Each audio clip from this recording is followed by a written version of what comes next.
Today. I'm your host, Lady D.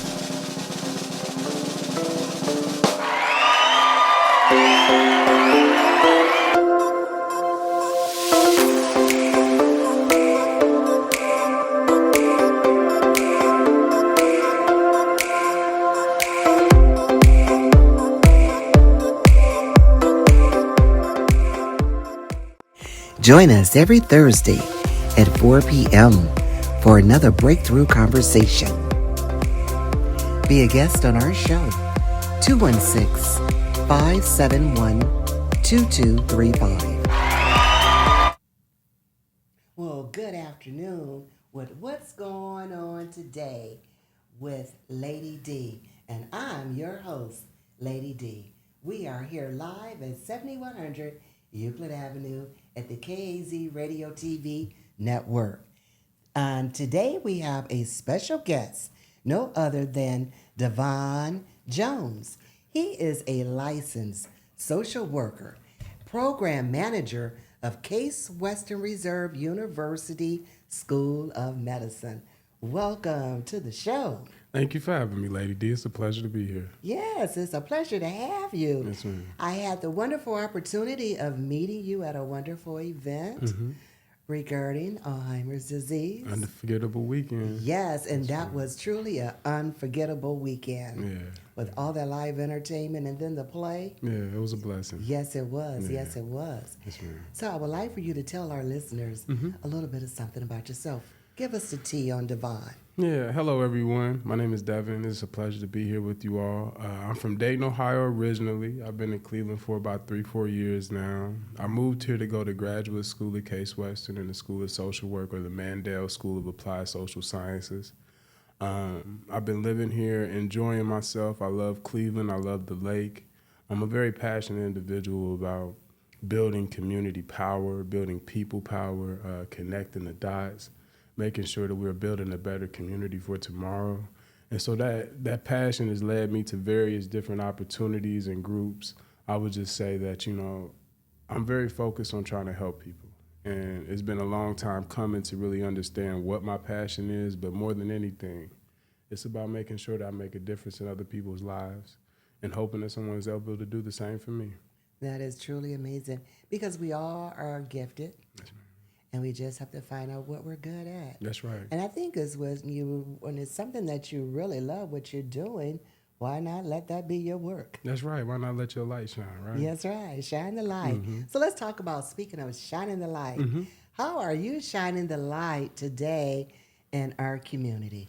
Ooh, very good question. I have so many different things that I got my hands in or that I'm involved with because I just meet such good people here in Cleveland that it's hard to say no. Right? Okay. So I'll just start from the top, right? I work at Case Western Reserve University in the School of Medicine's Department of Population and Quantitative Health Sciences, PQHS for short. I think that's an easier way for people to say it, where we focus on research into memory loss and dementia. Okay. And so the study that I work on in particular, we focus on the genetics of Alzheimer's disease. And we look at African Americans, Africans, and those who are Latinx. And so our study is very easy to enroll into. We come to people wherever they are, wherever they feel comfortable. The enrollment takes about 2 hours. And as a part of that work in itself, I kind of branched out into different groups, helping lead different groups, helping be a part of different groups. The first one is the Cleveland Alzheimer's Disease Research Center, where they have the Minority Advisory Board. And so we help advise them on outreach into communities of color and different communities in general. And then the second one is that I help lead the Alzheimer's Association's Health Equity Coalition, where we have different partnerships with organizations like Cleveland Clinic, Metro Health, University Hospital, Hospice of Western Reserve, where we really try to make sure that we have like a service loop, right? Okay. So that an individual who may or may not have Alzheimer's disease has the resources that can help them, help their families, help the community at large. And so we host a lot of different events. We actually have an event coming up this Friday, tomorrow, Right. August 23rd at Maple Heights Community Center. We're doing a family Purple Out cookout where everyone is invited.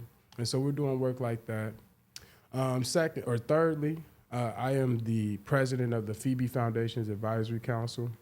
We're a financial literacy organization. We've been in operation in Cleveland for 25 years. Long before I got here, let me just be clear about that. Okay, because right? I'm going to say, y'all just, you I've don't been look doing to that. be seasoned. Well, I got a little salt and pepper somewhere. But yeah, so we focus on financial literacy. And our key claim to fame is that we meet people where they are. One of the things that we have done is we've helped close over $500 million in mortgages in the city of Cleveland, focused on low income or moderate income families. And we have a default rate of less than 0.0%, 0.01%. Okay. And so we do things like that.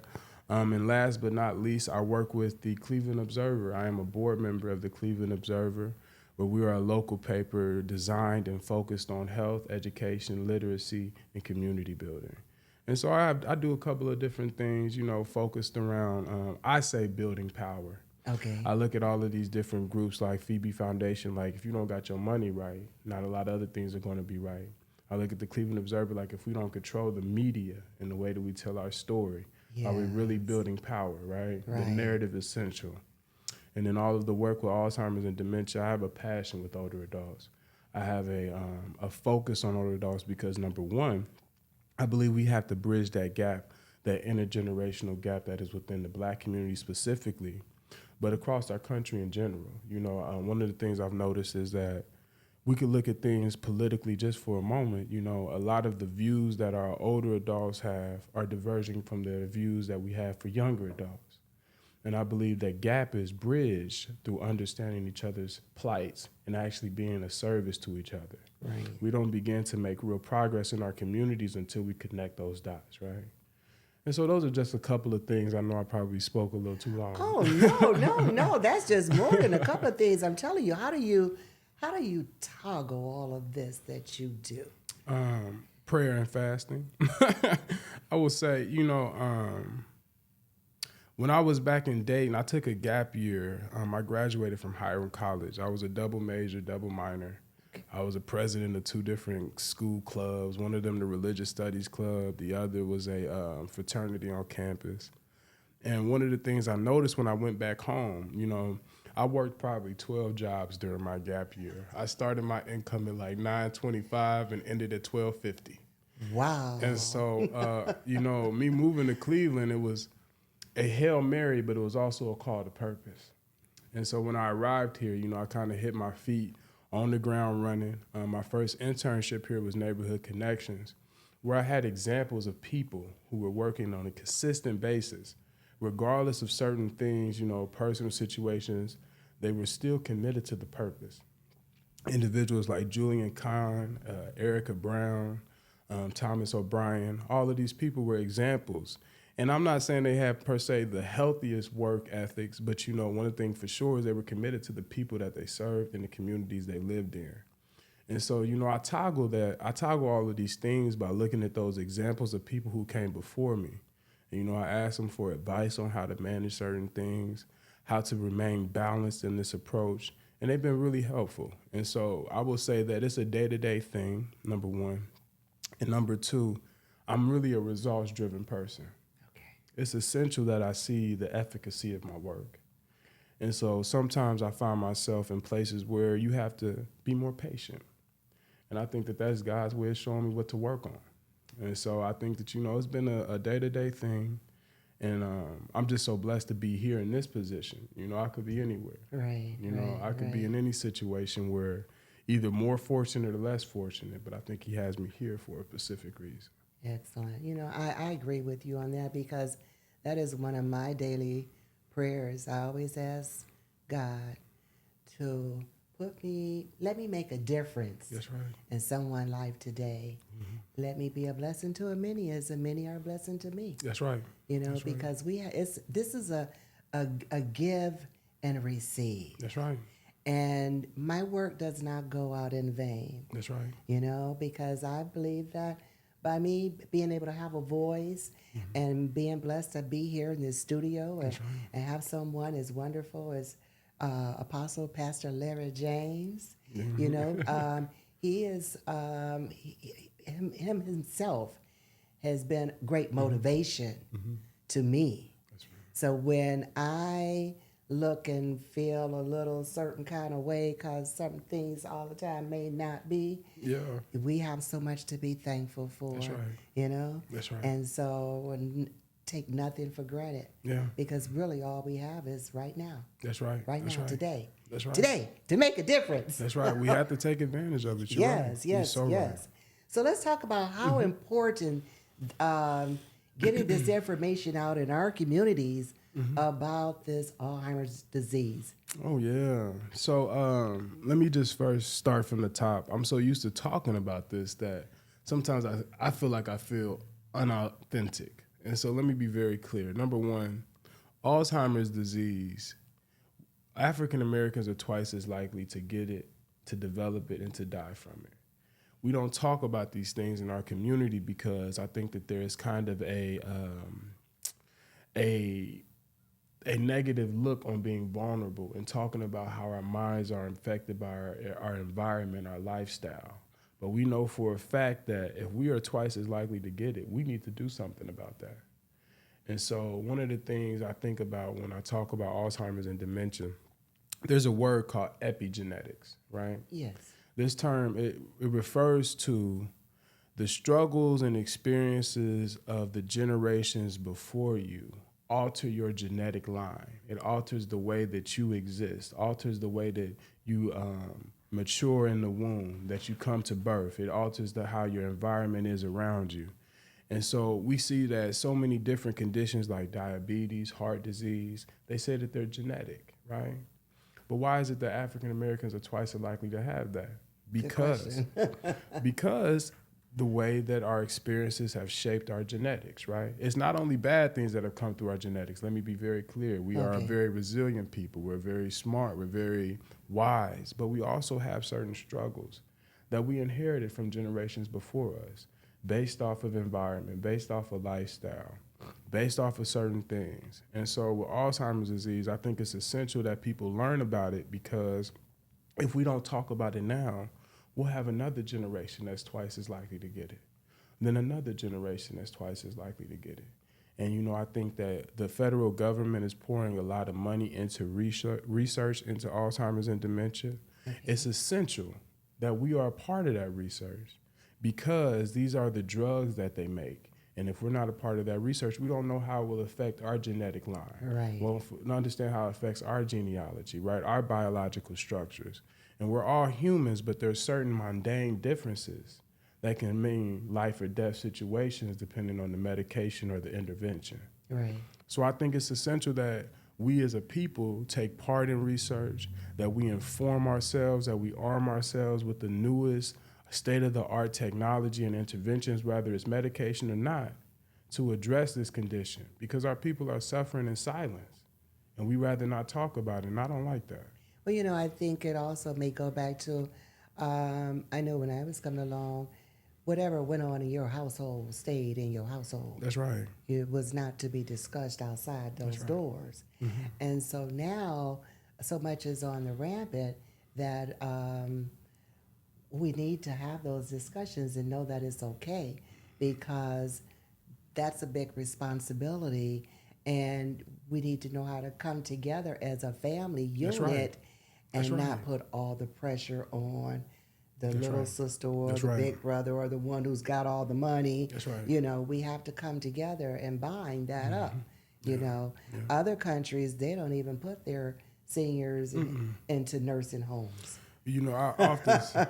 They take care of them right there. There's no nursing home. You know, I often go back to one of the favorite sayings, you can determine the values of a culture by the way they treat their children and their older adults.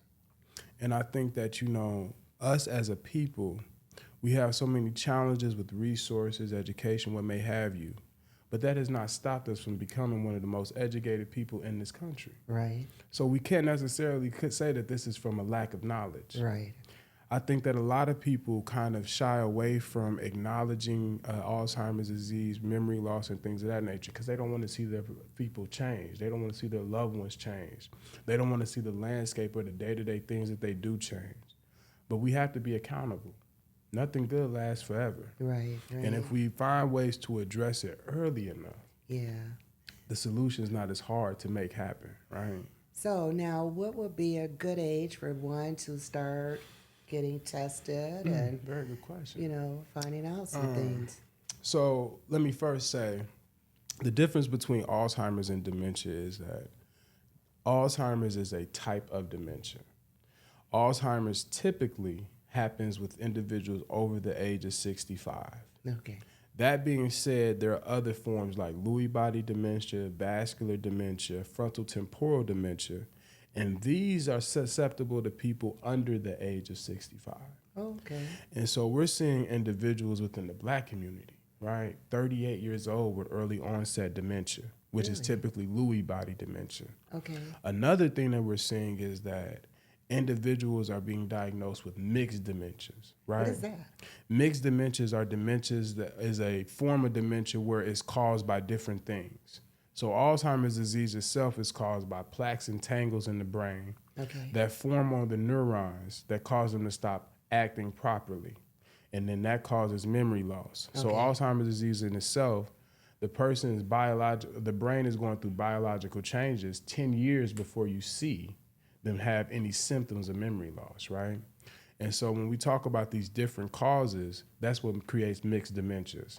And so like another one is frontal temporal dementia, which only affects the frontal lobe, Okay. which is someone's logic, reasoning, emotions, right? Okay. All of those central factors of a person's ability to function. And so when you ask the question of when is the best time, I would first say when you start seeing changes in the individual, which is not always easy because sometimes either family members do not acknowledge those changes or the individual doesn't acknowledge them. So number one, changes. Number two, I say when you get at the age of 60, it's just good to do memory tests to see where you are, to set a baseline. And when you set that baseline, you're able to go 5 years and come back and then do another test to see if there's any changes, right? Okay. And so I see, number one, when you see any changes, and number two, at around the age of 60 to set a baseline. That is not to exclude individuals who may have early onset, which may be a whole nother conversation. Okay. And right now, there's so many technologies coming out and research around biomarkers. Okay. And so what we know is that there are certain genes or certain hereditary factors that are seen in individuals with Alzheimer's and dementia. One of them is called APOE4, which is a Okay. biomarker. And so there's different tests coming around now to be able to see it. But I will often tell people a lot of them are inaccessible, Okay. right? And so to keep it simple, memory test, and if you see changes. Okay. Now, where could they go if they wanted to call and get this assessment done? Can they just go to their local hospital, Yeah, or yeah. do they need to call your association? Or So the first I would say is if anyone has access to a primary care physician, they conduct them on their own. okay, That does not mean that they're able to diagnose, Okay. right? They can say that there's a problem with the issue of memory, which will lead to other tests like photo imaging of the brain, CAT machine or CAT scans, things of that nature. The second thing is there's many research opportunities here in Cleveland. Like our study here is called the Dawn Study. We're here in Cleveland, or Case Western University, and at 5 other sites in the United States and in 9 sites in Africa.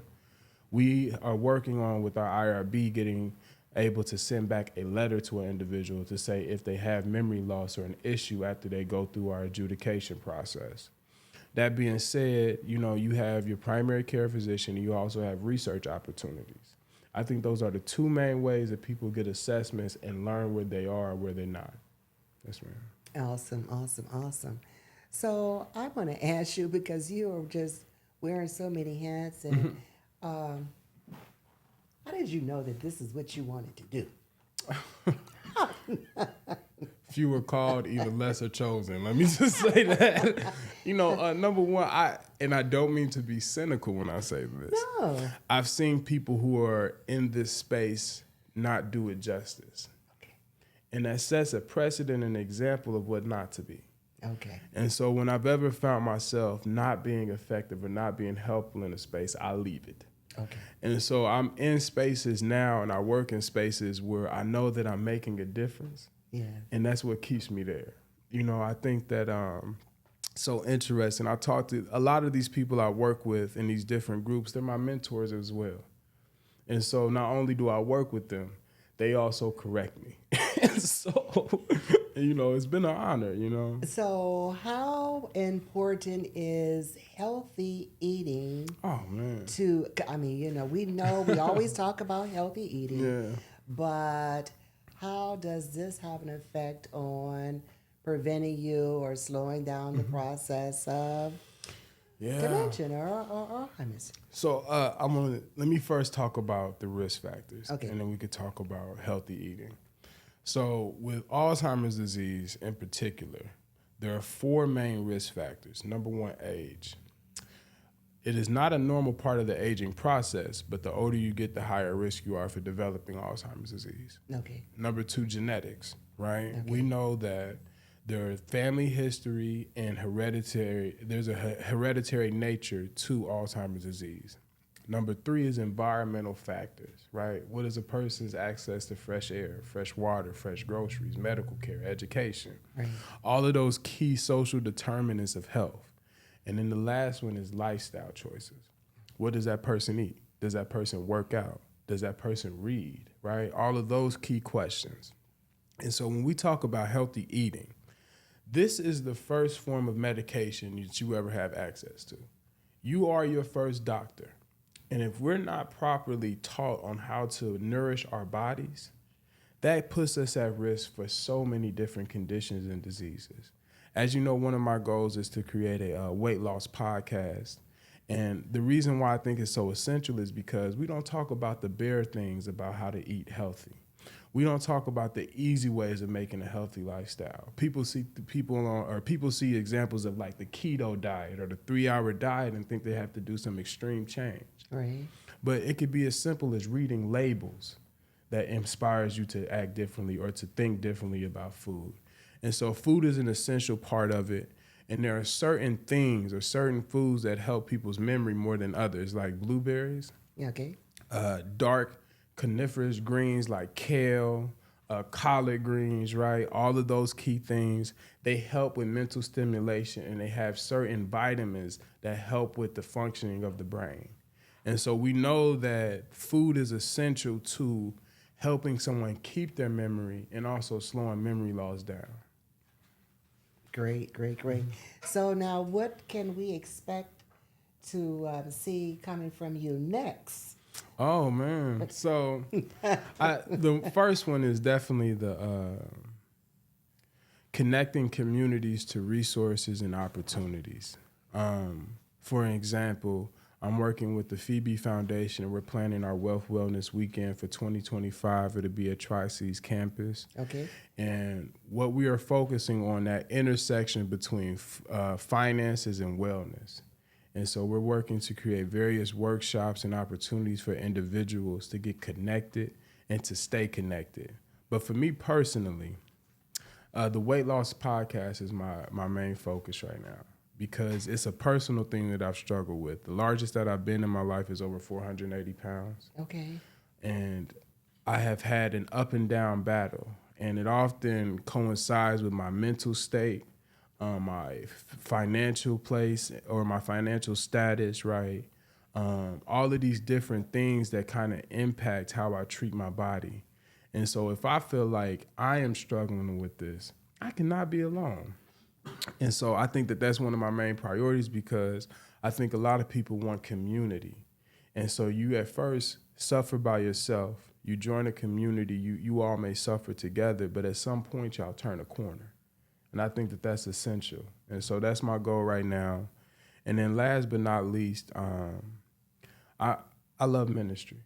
I love working within churches. I love working with believers. And so I'm working with various churches right now to make sure that we can help them get access to different resources and information that are essential. Okay. And so that's been my focus of late.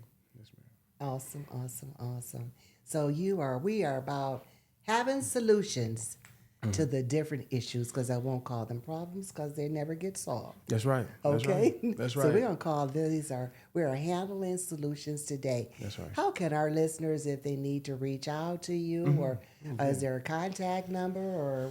Yeah. So just to kind of circle back real fast, I tell people, stop looking for answers and find solutions.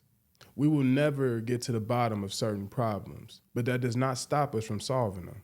And secondly, the best way to contact me is me and her were laughing about this. I don't do the social media. And she told me if I did this podcast, I got to have social media. He will have social media. Don't worry. Don't worry. So I am on Facebook at Devon A. Jones. But I would say the first way is if you are interested in participating in our study. Let me first go there. Okay.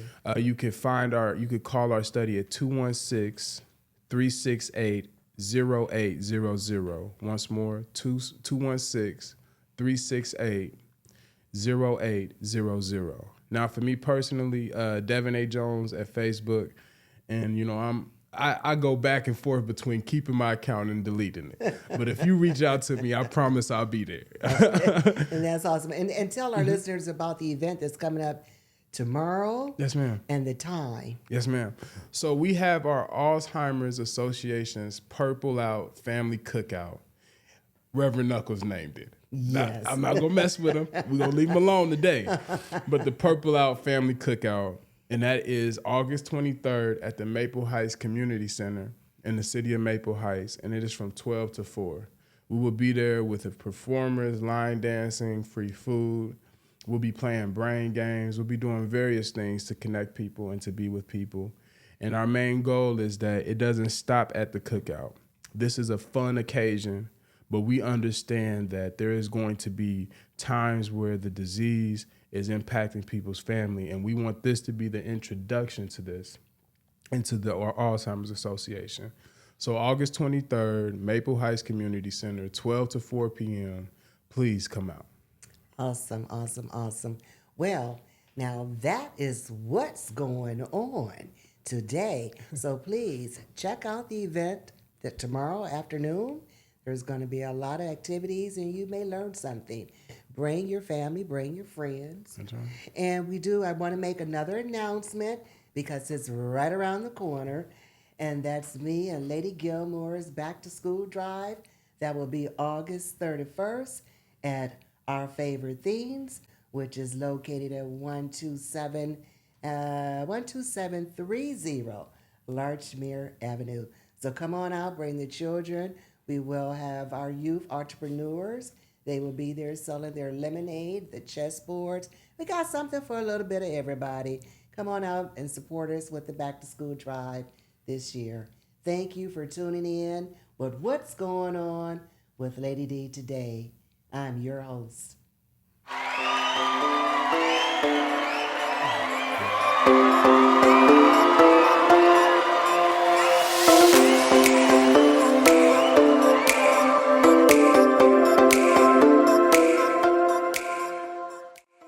Thanks for watching.